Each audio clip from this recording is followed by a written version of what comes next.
개장 전 73분 오늘장을 움직일 이슈들 짚어보겠습니다. 반등이 이어진 어제 반등의 중심에 있었던 2차 전지주 이야기 헤드라인으로 체크해보겠습니다. 2차 전지주 단기 반등 전망의 강세 에코프로 BM 2분기 연속 흑자입니다. 장 초반부터 2차 전지주가 강했죠. 그 배경에는요, 일단 단기 반등을 전망한 증권가 보고서가 있었습니다. NH투자증권 9월까지의 단기 반등을 이야기했는데요. 9월 중에 발표될 것으로 보이는 중국의 공급 개혁안과 추가적인 전기차향 그리고 ESS향 물량 수주 기대감 등을 언급하기도 했습니다. 자, 그러나 10월부터는 미국의 전기차 구매 세액공제 전면 폐지에 따른 수요 둔화가 본격화될 것이라고도 봤고요. 4분기는 재고 조정이 발생하는 비수기임을 감안하며 상승 탄력은 10월부터 둔화될 것으로 예상하긴 했습니다. 그래도 시장은요, 단기 반등비와 함께 업황 바닥은 찍었다는 코멘트를 긍정 평가했습니다. 자, 그리고 장이 시작한 지 얼마 지나지 않아 에코프로 BM이 실적을 발표했는데 호실적이었습니다. 특히 영업이익이 490억 원 수준으로 2분기 연속 흑자의 예상치였던 123억 원을 크게 약 4배나 웃돌았죠. 니켈 재련소 투자 이익의 영향으로 영업이익이 예상을 웃돌았고요. 세부적으로 보면 전기차용 양극재 판매가 전분기 대비 6% 증가에 그쳤지만 특히 ESS향 양극재 매출이 전분기 대비 무려 100%나 증가했습니다. 품목별 양극재 판매량이 증가세를 보였다는 점, 그리고 영업이익 자체가 예상을 크게 웃돌았다는 점에서 어제 주가는 15%나 급등했던 건데요. 다만 업황이 확실하게 턴어라운드했느냐 이에 대해서는 증권가에서는 아직은 엇갈린 전망들이 나오고 있습니다. 앞서 NH투자증권 보고서에서도 보셨듯이 미국 전기차 보조금 폐지라는 리스크도 남아있기 때문인데요. 에코프로 BM 실적을 두고 보면요, 삼성증권은 에코프로 BM 목표가를 이렇게 11만 원으로 올렸지만 이렇게 투자 의견은 중립을 유지했습니다. 양극재 전방 수요 환경은 기존보다 더 보수적으로 변하고 있다며 투자 의견은 홀드, 보유로 유지했던 건데요. 반면 하나증권은요, ESS 등 신규 수요 반영 등으로 실적 추정치가 상향 조정 가능한 점을 언급하면서 목표가는 15만 1,000원으로 그리고 투자 의견도 중립에서 매수로 올려 잡았습니다. 아직은 엇갈린 확신 속에서 현재 2차 전지주 투자 심리와 수급을 자극하고 있는 키워드들, 새로운 먹거리로 떠오른 ESS, 중국의 감산 정책으로 인한 업황 구조 개선 가능성, 그리고 미국의 중국 견제 속에서의 반사수의 기대감, 특히 에코프로 BM은 어제 탈중국 수요를 공략해서 하반기에 LFP 양극재 양산 검증을 계획 중이라고도 했는데요. 앞서 언급해드린 이 세 키워드들, 단기적으로 이 키워드가 투자 심리를 자극하는지, 그리고 당장 오늘장에서는 방금 전에 실적을 발표한 미국 전기차 기업 루시드와 리비안의 실적 부진에 따른 전기차 수요 부진 우려가 어떻게 어제 급등한 2차 전주에는 변수로 작용하는지까지도 계속해서 종합적으로 확인을 해볼 필요는 있겠습니다. 그래서 오늘 장 초반 분위기 마켓 무버로 좀 확인을 해보면요. 우리 시간으로 어제 오후 9시 트럼프 미국 대통령 CNBC와 전화 인터뷰를 가졌습니다. 개인적으로 나름 늦게까지 기다려서 인터뷰를 직접 듣고 잠에 들었는데요. 뭐랄까요, 찝찝함에 약간은 잠을 설쳤습니다. 일단 관세와 관련해서 갸웃거리게 할 만한 좀 발언들이 있었는데요.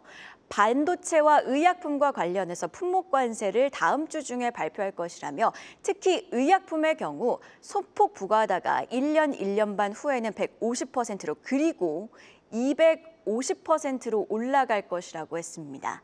물론 우리는 한미 협상을 통해 최애국 대우를 약속받았습니다만 최애국 대우는 결국 다른 나라와 비교해 불리하지 않게 대우를 하겠다는 뜻이지 관세를 면제해주겠다는 뜻은 아니죠. 그리고 또 한 가지, 대미 투자는 대출이 아닌 선물이라고 했고요. 자신이 원하는 아무 곳에나 투자할 수 있는 개념이라고도 언급을 했습니다. 우리 정부는 재투자 개념이라고 설명을 했는데 말입니다. 아직은 좀 불확실성이 남아있다는 걸 시사하는 맥락이겠죠.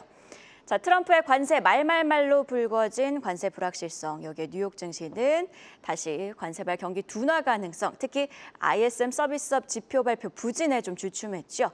이번 주 우리 시장 반등으로 이어졌던 주요 요소들은 첫 번째, 세법 개정안 수정 가능성과 두 번째, 미국의 금리 인하 가능성인데요. 다만 간밤 뉴욕 증시처럼 관세 불확실성이 남아있고 경기 침체 논리가 더 강하게 작용한다면 두 번째 요소의 효과, 그러니까 금리 인하 기대감은 약해질 수도 있겠죠. 장 초반 경계감 좀 주의하셔야겠고요. 섹터 단에서는 관세 말말말 속에서 언급된 반도체와 제약주 영향 함께 체크해 보시죠. 그럼 애프터마켓 특징주는 안혜수 캐스터와 함께 체크해 볼까요? 네, 애프터마켓 마감 현황 보겠습니다. 어제 저녁에는 호텔주의 상승이 두드러졌습니다. GSP&L 영업이익이 전분기에 비해 줄었는데도 최근 한중 관계 개선 기대감이 계속되면서 투심 몰렸고요. 9.75%로 가장 많이 올라줬습니다. 또 장중에 2차 전지주의 행진이 저녁까지 이어진 하루이기도 했는데요. 이수 스페셜티 케미컬은 전고체 핵심 소재인 황화 리튬의 상업화 플랜트 구축에 나섰다고 공시하면서 강세 보여줬습니다. 4.97%. 또 세아 베스틸 지주는 월요일에 중국산 특수강 본강과 관련해 무역위원회에 반덤핑 조사 신청을 했다고 밝혔죠. 메인마켓에서 하락세 회복하며 2%대 상승세 보여줬습니다. 코스닥 시장에서도 호텔주가 가장 높은 상승세 보여줬습니다. 드래곤시티 호텔을 운영하는 서부 T&D인데요. 잠시 뒤 두 종목들 특징주로 짚어보도록 하겠습니다. 5.69% 올라줬네요. 또 레이트 머티리얼즈도 2차 전지 기업이죠. 2%대 상승. S&D 최근 삼양식품 이슈로 주가가 많이 빠졌는데 점진적으로 계속 올라가는 모습 보여줬습니다. 어제는 2%대 상승불 켜냈습니다. 최근 충북 오송에 신공장을 마련하는 등 돌카부를 계속 찾고 있는 모습 주목해 보셔야겠습니다. 이번엔 특징주 알아보도록 하겠습니다. 어제 중국의 체감 경기 지수를 보여주는 S&P 서비스업 구매관리자 지수가 1년 2개월 만에 최고치로 올랐습니다. 한중 관계 개선에 대한 기대감도 커지는 것도 한몫하고 있는 상황에 중국 단체 관광객 유입이 본격화될 거라는 전망 나오면서 최근 우리나라 호텔주들 일제히 상승 탄력 받았습니다. GSP&L은 애프터마켓에서 가장 많이 상승했는데요. 9.75%대 상승했죠. GSP&L의 파르나스 호텔은 현재 국내 5성급 호텔 3곳과 비즈니스 호텔 6곳을 운영 중에 있고요. 어제 30% 가까이 전분기 대비 내린 영업이익을 알렸는데도 웨스틴 서울 파라나스가 한 달 뒤 재개관을 앞두고 기대감이 커지면서 매수세에 몰렸습니다. 9.75% 상승했습니다. 서부 T&D는 코스닥 종목의 대표적인 호텔주인데요. 최근 객실 단가 인상 효과로 실적 반등 흐름을 이어가고 있습니다.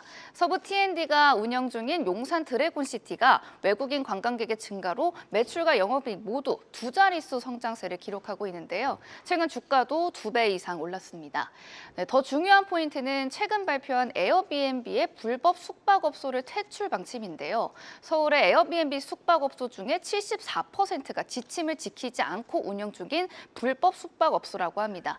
이 74%에 대한 반사수의 기대감도 작용을 했겠죠. 서부 T&D 5.69%대 상승했습니다. 지금까지 애프터마켓 이야기 전해드렸습니다. 네, 이렇게 애프터마켓 특징주 안혜수 캐스터와 함께 체크해봤는데요. 계속해서 증시 모닝 브리핑, 오늘은 유안타증권 장시영 차장과 함께 자세한 분석까지 이야기 나눠보도록 하겠습니다. 자, 지금 특징주로 저희가 GSP&L 체크해보셨는데요. 사실 실적을 보면 2분기 영업이익은 좀 아쉬웠지만 그래도 주가는 좀 오른 모습입니다. 배경부터 짚어볼까요? 일단 1분기 대비해서 매출은 좀 성장을 했습니다. 영업이익은 좀 줄기는 했지만 3분기, 4분기로 갈수록 실적에 대한 어떤 모멘텀이라든지 기대감이라든지 이런 부분들은 지속적으로 커질 수 있는 부분이다라고 좀 말씀드리면 될 것 같고요.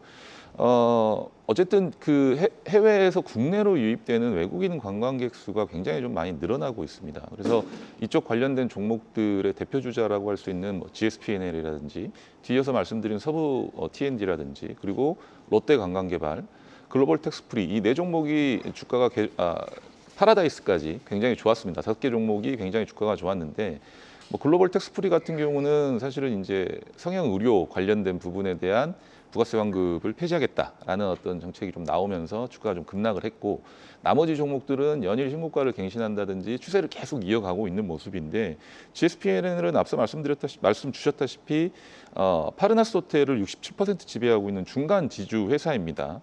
그러니까 호텔 자체가 그동안에 공실률이 굉장히 많았는데 최근에는 거의 풀부킹으로 다 차 있다라는 거거든요. 그러니까 공실이 줄어들고 있는 상황이고 3성급에서 4성급 포지션인 나인트리라는 또 회사 호텔을 가지고 있는데 이 호텔의 실적이 빠르게 좀 증가할 것으로 보여지고 있습니다. 아무래도 5성급이라든지 그 위상의 어떤 좋은 고급 호텔들 같은 경우는 수요가 조금 줄 수는 있지만 관광을 목적으로 들어온 사람들 같은 경우는 3성급, 4성급에 대한 어떤 예약이라든지 수요라든지 이런 부분들이 좀 가파르게 늘어날 것으로 좀 보여지고 있고 나인트리의 총 객실 수가 1,700객실이 다 됩니다. 그러니까 전체 비중에서 약 66%를 차지하고 있기 때문에 뭐 외국인 관광객 수가 계속해서 늘어난다고 한다면 실적 기대감은 앞서 말씀드렸다시피 계속해서 하반기로 갈수록 늘어날 수밖에 없다라고 좀 정리를 해줄 수가 있겠습니다. 실적 기대감은 계속해서 커질 것이다 이렇게 정리를 해주셨고요. 코스닥 시장에서는 앞서 짚어봤듯 서부 T&D 이야기를 좀 해야 될 것 같은데 서부 T&D 같은 경우에는 서울 드래곤시티 호텔을 운영 중입니다. 2분기 실적 전망까지 좀 짚어볼까요? 일단 뭐 올해 전체 600억 정도 상회할 것으로 좀 보여지고 있고 이 회사 같은 경우는 PBR 자체가 굉장히 낮죠. 근데 코로나 이후에 사실은 가지고 있는 이 자산이라든지 이런 부분들이 영업적인 어떤 가치에 대해서 충분하게 반영되지는 않았습니다. 왜냐하면 실적이 좋지 않았으니까 공실이 많고 계속해서 뭐 적자 흐름을 좀 이어가는 상황이었기 때문에 자산 가치 대비해서 영업 가치가 좀 크게 두각이 되지 않았는데 앞서 언급드렸다시피 뭐 중국 관광객 수 그러니까 최근 중국과의 관계 개선이라든지 이런 부분들 비자 면제라든지 이런 영향들로 인해서 단체 관광객들도 좀 많이 유입되는 편이고 또 제주도라든지 이런 쪽으로 가게 되면 중국 관광객 수가 굉장히 좀 많이 늘어나고 있는 상황이거든요. 근데 이게 여름이 지나고 가을 또 겨울 시즌으로 좀 들어가는 상황이 된다면 더 많은 관광객 수가 들어올 수가 있고요. 내년 봄이 된다 그러면 또 많은 관광객 수가 늘어날 수가 있겠죠. 그래서 올해 매출액 자체는 전년 대비 한 20% 성장할 것으로 좀 보여지고 있고 영업이익도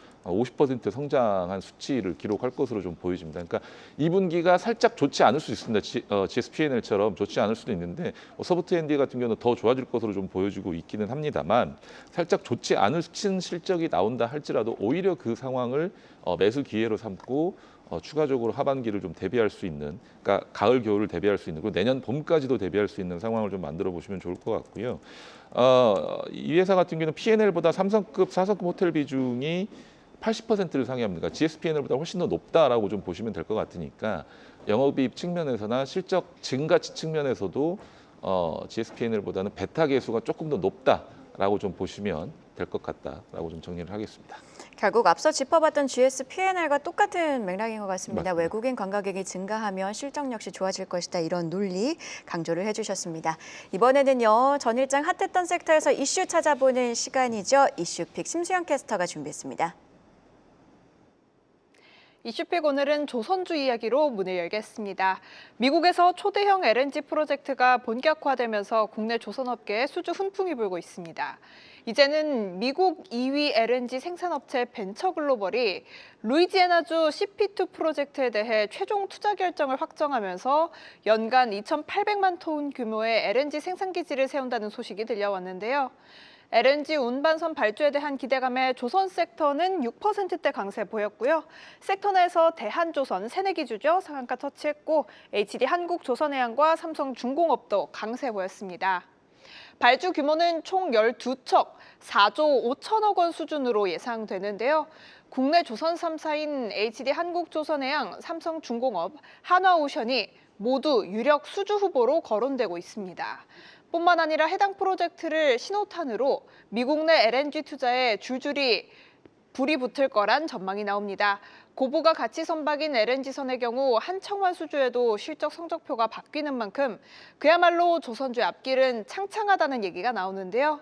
쉬지 않고 달려온 만큼 앞으로의 추가 상승 여력이 가장 궁금하실 것 같은데 이어지는 분석에서 함께 살펴보시죠. 다음 소식도 살펴보겠습니다. 정부가 내놓은 세제 개편안에 대한 시장 반발이 거세지고 있습니다. 개편안 발표 직후 코스피는 급락, 국민청원에는 무려 12만 명 이상이 반대 의견을 표했는데요. 이 같은 흐름 속에 대통령실이 여당 지도부에 당내 의견을 취합해 전달해 알리고 요청한 것으로 알려지며 전일장 증권주와 은행주들이 반등했습니다. 한 고위 관계자는 하루아침에 정부 발표를 바꾸는 건 쉽지 않지만 당을 통해 민심이 전해진다면 재검토 가능성도 열려 있다는 입장을 밝힌 것으로 전해지는데요.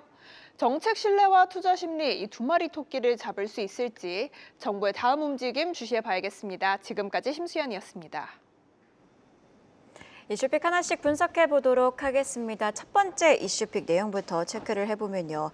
미국의 대규모 LNG 프로젝트 수주가 가시화되고 있습니다. 이에 하반기 K조선업계 LNG 운반선 수주 가능성이 높아졌다는 분석들이 나오고 있는데요. 다만 일각에서는 미국과 아시아 주요국들의 협상에 있어서 좀 어려움을 겪고 있기 때문에 좀 차질을 겪을 것이다. 이런 분석들도 나오고 있는 상황이더라고요. 한화오션을 포함해서 K조선주 전망 어떻게 보고 계신지 궁금해지네요. 저는 조선주가 과연 어디까지 갈지 그 부분이 고공행진하고 있죠. 고공행진하고 있기 때문에 어디까지 갈지 그게 굉장히 좀 궁금한데 사실 수주 절벽이다 뭐 이런 얘기들도 많이 나오고 있기는 합니다만 굉장히 아직까지는 업황이라든지 가지고 있는 모멘텀이라든지 이런 부분들은 추가적으로 좀 더 상승할 수 있는 여력이 좀 남아 있는 것 같습니다. 왜냐하면 그 LNG 관련된 이슈들이라든지 이런 것들이 계속해서 지속적으로 좀 추가적으로 나오고 있기 때문에 이런 부분들로 인해서 수주 절벽에 대한 어떤 고민이라든지 걱정이라든지 이런 것들을 계속해서 좀 밀쳐내고 있는 상황이거든요. 그렇기 때문에 이번 사실 그 CP2 프로젝트도 FID를 통과를 했기 때문에 151억 달러 자금 조달에 성공을 했습니다. 그러면 12척 규모의 LNG선 발주가 예정이 될 수가 있고 이 다음 프로젝트 같은 경우도 4,400만 톤인데 그러면 대략 한 2배수 규모라고 한다면 20척 이상의 또 LNG선의 발주가 좀 기대가 될 수가 있을 것 같습니다. 그리고 중동 쪽에서도 이런 어떤 LNG 프로젝트들이 계속해서 좀 이어지고 있는 상황이라 그쪽에서도 추가적으로 좀 발주가 나올 수도 있는 거고요. 그리고 알래스카 관련된 이슈도 만약에 긍정적으로 좀 진행이 된다고 했었을 때는 추후의 일이겠지만 그거에 대한 어떤 선제적인 어떤 모멘텀도 발생할 수 있기 때문에 저는 유럽도 사실 마찬가지죠. 미국산 에너지 제품 구매하기로 합의를 했습니다. 이번엔 관세 관련해 가지고 그러면 그쪽 관련해서도 이제 유럽도 사실은 선사 쪽에서도 발주를 할 가능성이 높고요. 그러니까 여러 가지 모멘텀이 좀 남아 있기 때문에 조선주들은 사실 뭔가 실적이라든지 이런 부분들이 좀 미스가 난다고 했을 때 좀 매수를 해볼까 했는데도 실적도 좋습니다. 이분 실적도 좋기 때문에 중간중간 어떤 시장의 반락에 의해서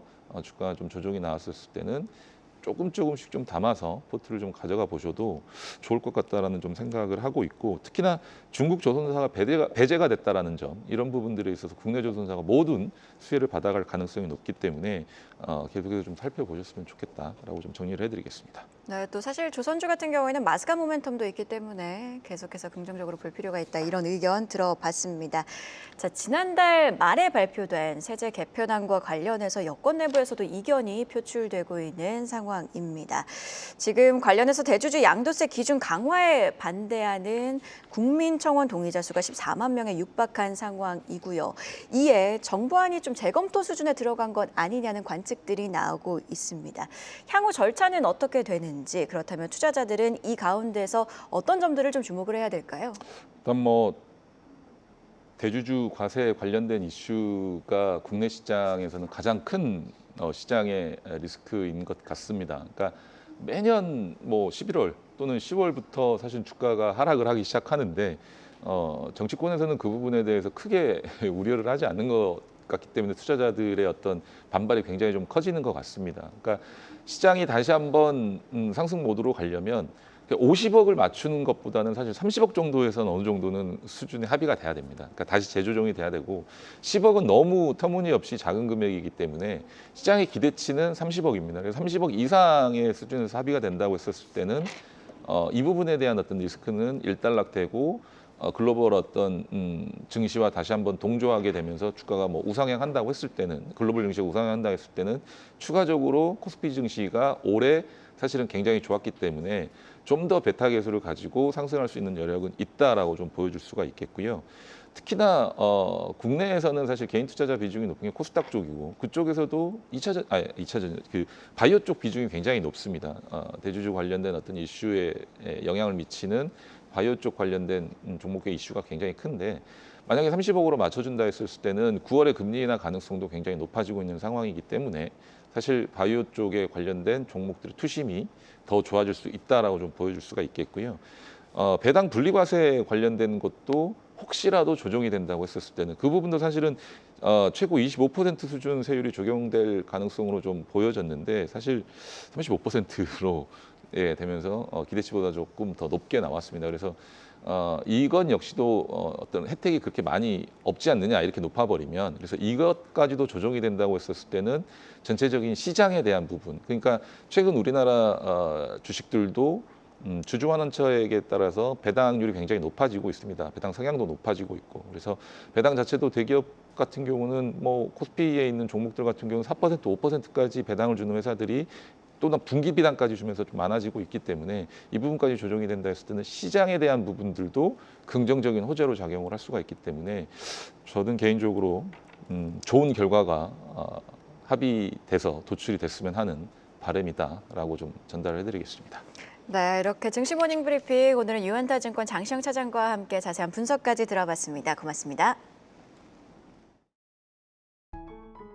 계속해서 다양한 경제 이슈를 알고 싶다면 구독과 좋아요, 알림 설정 부탁드립니다.